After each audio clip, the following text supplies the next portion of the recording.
Eu quero começar hoje o Jornal Gente chamando a sua atenção.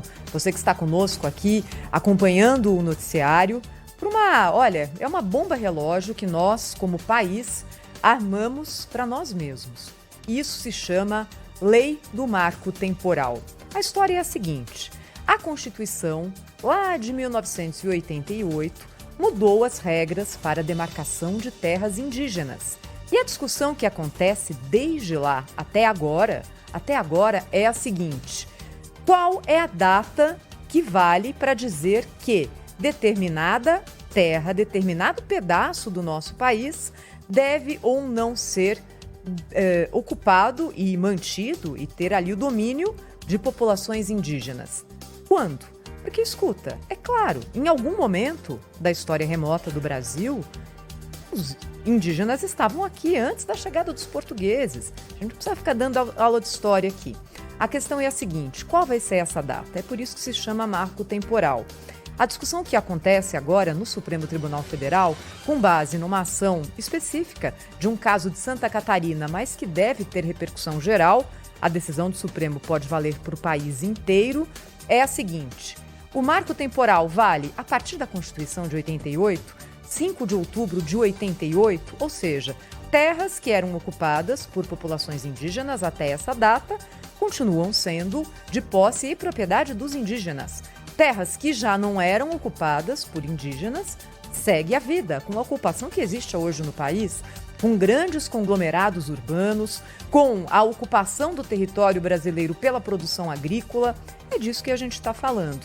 Essa ação está prevista para a pauta do Supremo Tribunal Federal no dia 7 de junho. 7 de junho, algo que se arrasta no Supremo também há muito tempo. Até agora, 2 ministros votaram, um a favor e outro contra o marco temporal. O que está fazendo o Congresso Nacional nesse momento, até temeroso do que pode sair da decisão do Supremo, colocou para urgência, a urgência foi aprovada e hoje pode ser votado o projeto de lei que diz o seguinte: o marco temporal é a Constituição de 88 e ponto. Esse é um projeto que foi apresentado lá em 2007 pelo então deputado Homero Pereira e transfere do Poder Executivo para o Legislativo a competência para as demarcações de terras. Há uma grande pressão do setor produtor, do agronegócio, para que esse projeto seja votado hoje. E é importante que isso seja definido. Como nós, como país, vamos seguir em frente sem saber de quem é cada propriedade no Brasil. Ontem nós trouxemos aqui no Jornal Gente, na Rádio Bandeirantes, no Band News TV, o secretário de Justiça do Estado de São Paulo, Fábio Prieto. E ele, que também foi desembargador, disse o seguinte: escuta, é uma loucura a quantidade de ações na Justiça hoje que se referem a isso.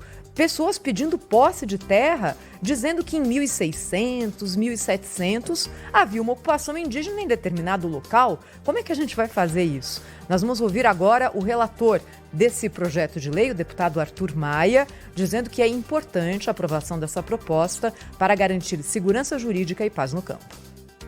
O Congresso Nacional não deseja a baderna, não deseja insegurança jurídica, deseja sim a paz e a garantia da propriedade privada, que, aliás, é um princípio fundamental para qualquer país se desenvolver.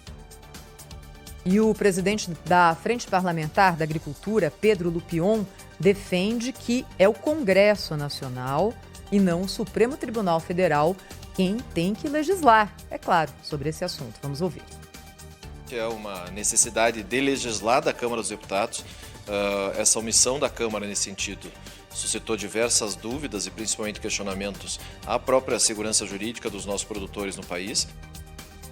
E olha, já passou da hora da gente virar essa página e eliminar esse ponto de insegurança que foi criado pela Constituição de 88, não deliberadamente, mas teve gente que achou brecha ali para fazer essa contestação e é um assunto que se arrasta e se arrasta na Justiça. É muito bom mesmo que seja o Congresso Nacional e não o Supremo que legisle a respeito disso, e é por isso que há urgência desse projeto de lei que pode ser votado hoje ou amanhã na Câmara dos Deputados.